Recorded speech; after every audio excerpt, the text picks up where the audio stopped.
Bonjour à tous, je suis Angélique de la chaîne Maison Vie Créative et je vous remercie de me rejoindre pour une nouvelle vidéo.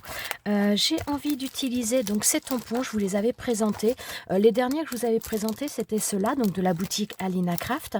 Et donc moi j'en avais déjà deux autres modèles et j'avais envie de les réutiliser avec vous pour faire des petites décorations. Alors j'en ai un comme ça, voilà.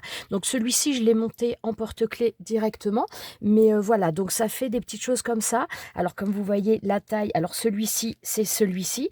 La taille est beaucoup plus petite parce que j'ai tout simplement utilisé du plastique fou. Voilà, donc moi j'ai du plastique fou qui est de couleur blanche.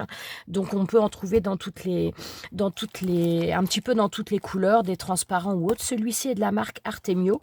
On trouve ça en magasin de loisirs créatifs. Et donc voilà, celui-ci, je l'ai monté sur un porte-clés. Mais après, voilà, on peut le mettre, comment dire, sur un support pour faire en porte-clés, pour mettre en décoration sur un sac ou autre. Je trouvais ça plutôt sympa et j'avais envie d'en faire avec vous. Alors, j'ai fait un petit peu d'avance puisque j'en ai préparé quelques-uns parce que sur le plastique fou, il faut quand même laisser sécher. Donc, ceux-là, on va les faire après, mais je vais en tamponner un avec vous pour vous montrer quand même les choses. Alors, l'idéal pour faire ce genre de choses, donc sur le plastique fou, moi j'utilise de la Stazone. Là, j'utilise de la marron parce que tout simplement, donc c'est de la couleur ganache parce que je n'ai plus de noir. Donc, je vais placer, donc j'ai découpé un morceau de plastique fou. Je vais le faire tenir avec du masking tape. Je vous conseille, si vous avez, d'utiliser une presse à tampon quand vous utilisez ça sur du plastique fou parce que sinon ça a tendance à glisser. Donc si vous avez besoin de refaire plusieurs fois le tamponnage, honnêtement, c'est beaucoup plus facile d'utiliser une presse à tampon.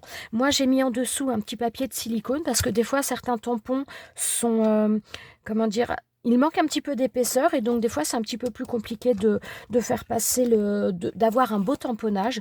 Donc j'ai pris pour habitude de laisser une feuille de silicone. Donc c'est une feuille de silicone de cuisine que j'avais découpée et que j'ai mis là-dessus. J'ai choisi un tampon avec Chihuahua et donc on va faire le tamponnage.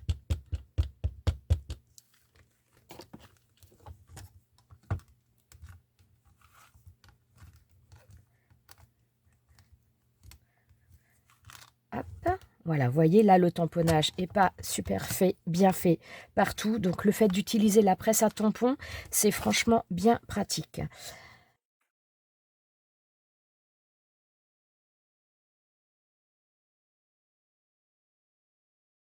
Ça nous donne ça, donc surtout pour l'instant, celui-ci, je n'y touche pas parce qu'il faut quand même attendre un petit moment pour que ça sèche.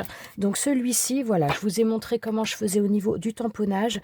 Franchement, c'est vraiment... Donc moi, l'astésone par rapport à ces matières plastiques parce que sinon, ça ne tient pas.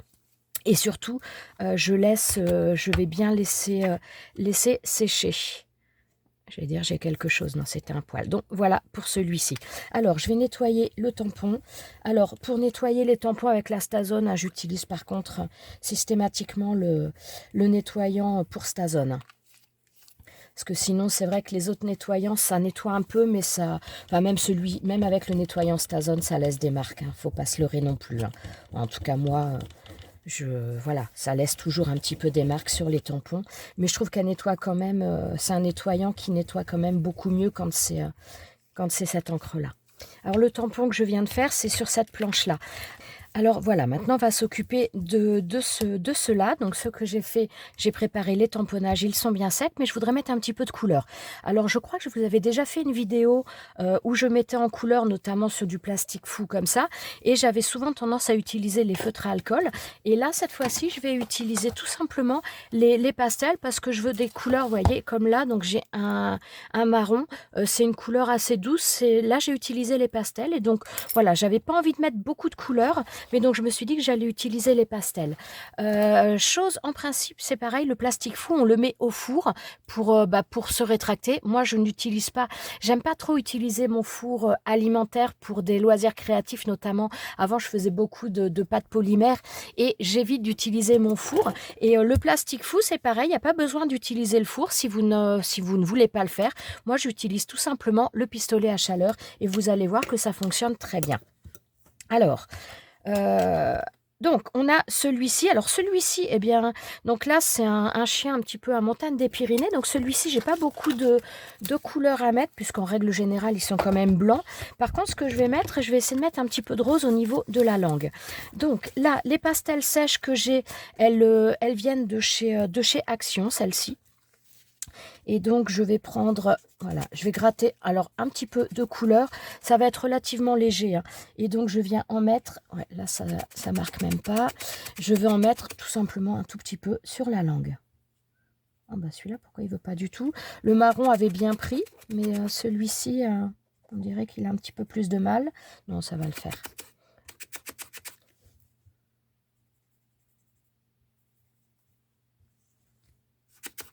Finalement, je prends un petit peu plus du rouge que du rose.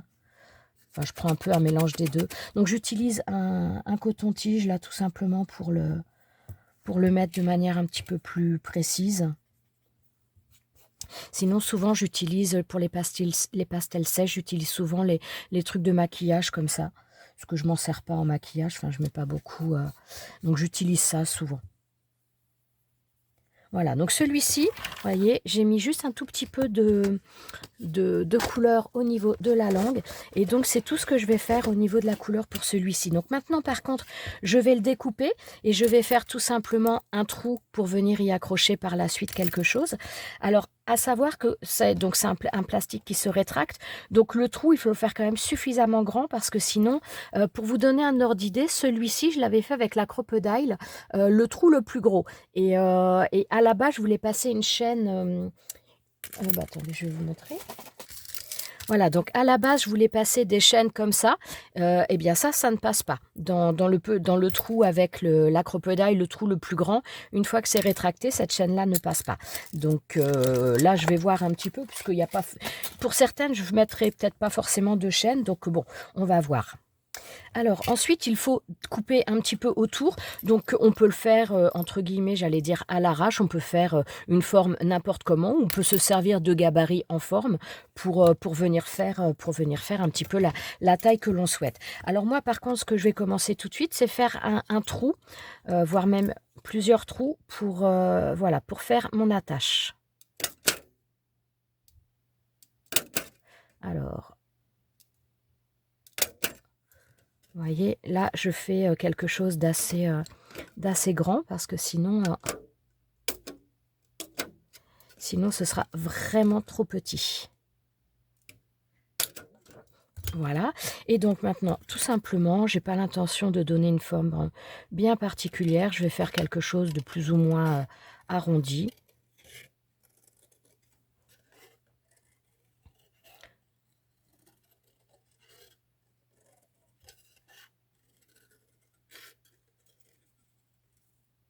Voilà. Alors, je laisse quand même suffisamment en haut parce que si je mettais trop petit, si je recoupais un petit peu trop près, après ça risquerait de faire pas beaucoup d'espace et donc de fragiliser un petit peu. Donc là maintenant, je vais tout simplement utiliser le pistolet à chaleur. Alors je vais prendre quelque chose pour maintenir ça, pour pas que ça se sauve. Et vous allez voir qu'avec le pistolet à chaleur, ça va se rétracter. Ce que je vais prendre également, je prends donc quelque chose de lourd. Moi, je prends un petit peu une plaque acrylique assez grande. Bon, plus petit, ce serait largement suffisant. C'est tout simplement pour bien aplatir après, si ça gondole un petit peu. Voilà, maintenir un petit peu quelques secondes pour bien avoir la forme aplatie.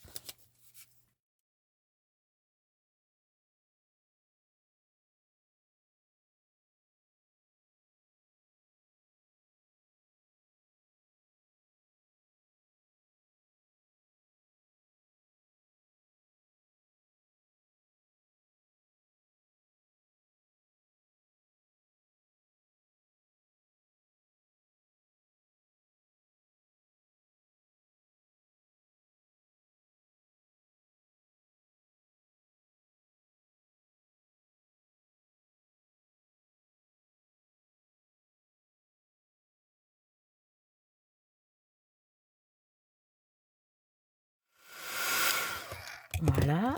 Et donc, tout de suite, je prends justement ce que je viens de vous dire, ma plaque acrylique, de manière à maintenir, voilà, pour le temps que ça refroidisse, donc c'est vraiment quelques secondes, pour obtenir ce résultat-là. Donc là, vous voyez, le trou là, j'avais fait quand même un trou qui était très très grand. Donc ce qui permet théoriquement, je pense qu'on devrait pouvoir le passer, j'espère, c'est même pas sûr. Ouais, ça passe, mais tout juste. Peut-être quand même que je mette autre chose, je verrai. Et donc voilà, ça me permet de faire, hop, de faire ça et voilà ce que ça nous donne. Donc on va essayer, on va faire les autres, mais on va utiliser peut-être d'autres formes puisque donc là, vous voyez, on découpe, on donne la forme que l'on veut. Pour ces deux-là, donc j'ai décidé d'utiliser des die tout simplement en gabarit. Je ne vais pas les passer dans la machine de découpe. Hein. Je les utilise de la même manière qu'on utiliserait un pochoir gabarit. Donc là, j'ai pris les dies comme ça qui sont en forme ovale et je vais venir tout simplement voilà, faire un petit peu marquer le contour.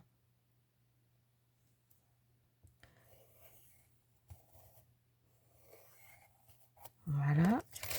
Et donc maintenant, je vais venir découper.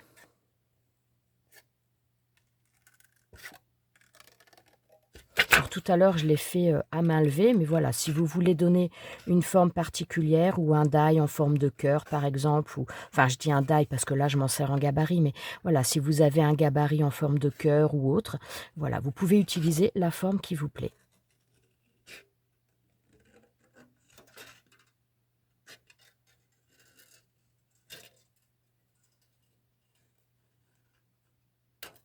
Voilà. Alors, donc je vais faire le trou après. Et pour celui-ci, je vais utiliser un die en tag. Mais donc je vais pas, il est trop grand, mais par contre au niveau de la largeur là, il me convient. Alors, à la bonne hauteur, voilà. Donc je viens marquer tout simplement les contours. Ah zut, j'ai bougé. Alors voilà, c'est par contre sur le plastique fou, ce qui est des fois un peu embêtant, c'est comme pour le tamponnage, hein, c'est que ça glisse. Donc voilà, faut faire attention.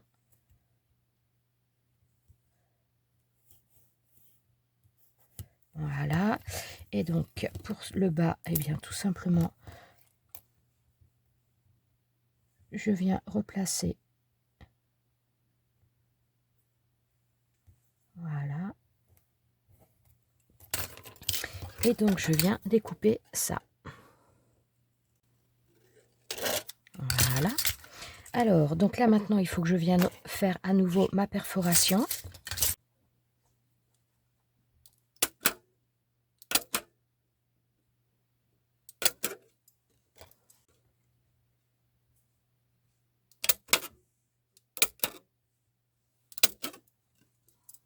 Alors celui-ci, je vais laisser la couleur telle qu'il est. Par contre, celui-ci, je vais mettre un petit peu de marron beige. Voilà, je voudrais rajouter un tout petit peu de couleur. Pas beaucoup, mais voilà. Donc toujours pareil, je prends les pastels. Et donc de la même manière, je vais reprendre le pistolet à chaleur et je vais venir faire les deux.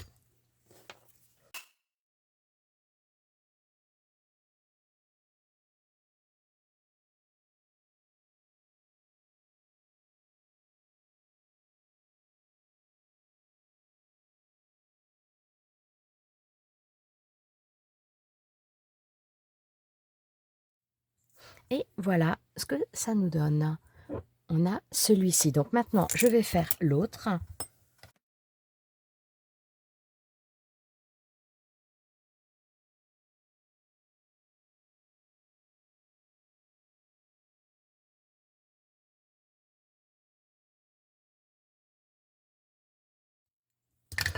Et voilà ce que ça nous donne. Alors, je vais continuer. Donc, j'en ai plusieurs. J'ai encore tout cela à faire. Donc, je vais mettre de la couleur, toujours pareil en utilisant les pastels. Enfin, pour certains, je vais mettre de la couleur. Pas forcément pour tous.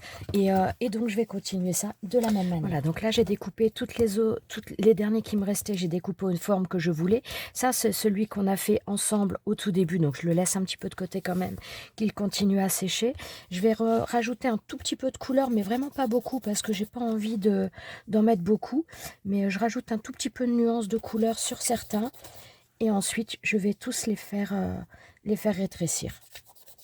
Voilà, donc là je laisse. Alors pour beaucoup les couleurs sont assez claires, mais à savoir quand même que dès l'instant que ça va rétrécir, ça va foncer un petit peu. Donc voilà, puis j'ai pas l'intention, je voulais pas quelque chose de trop marqué. Alors maintenant je vais faire les trous sur chacun.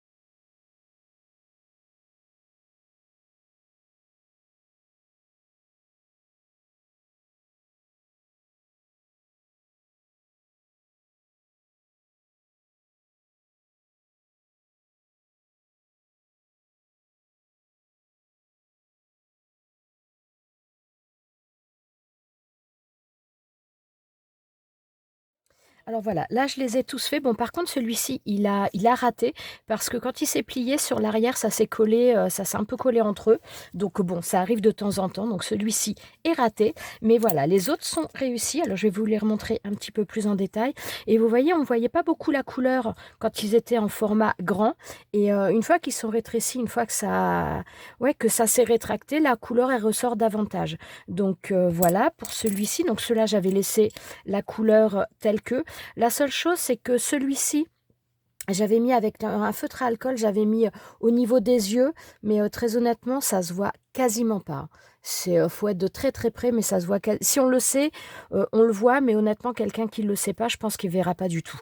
Donc voilà, pour ces deux-là, bah, celui-ci, vous l'aviez vu. Alors celui-ci, par contre, j'aurais dû faire un petit peu plus attention parce qu'il était un petit peu sale et donc il devait y avoir certainement un petit peu de pastel sans que je le voie vraiment ou enfin sans que je fasse trop attention. Et donc ça donne un résultat qui n'est pas très propre. Et donc là, on a celui-ci également.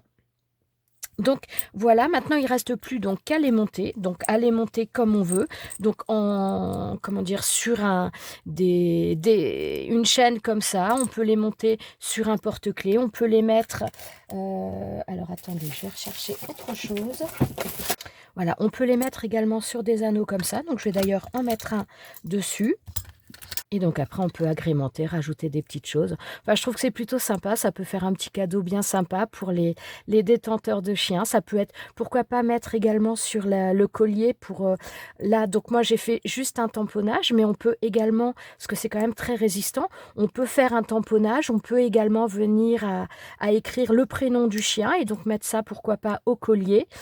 Ça peut être... Bon, j'aurais dû prendre 2 pinces, là j'en ai pas 2 sous la main, mais ça aurait été plus facile pour le serrer. Et voilà. Voilà, il y a des formes qui sont franchement très sympas, on peut faire les formes que l'on veut, mais c'est vrai que même mettre ça sur la médaille pour créer la médaille de son chien avec un tampon de son chien et donc venir l'écrire en dessous avec des lettres, donc faire des tamponnages lettres pour marquer le nom du chien, je trouve ça plutôt sympa. Donc voilà, 3 exemples donc de montées et d'autres qui sont préparés. Maintenant, il ne reste plus qu'à les monter. Mais ça peut faire des choses très sympas, que ce soit en décoration, sur un sac, sur un porte-clés, sur une trousse par exemple, même sur une médaille pour un chien. On peut très bien voilà, l'accrocher parce que le plastique fou, une fois qu'il est vraiment rétracté, c'est quand même assez solide. Donc je trouve ça plutôt sympa et franchement, ces tampons-là, je les trouve juste magnifiques.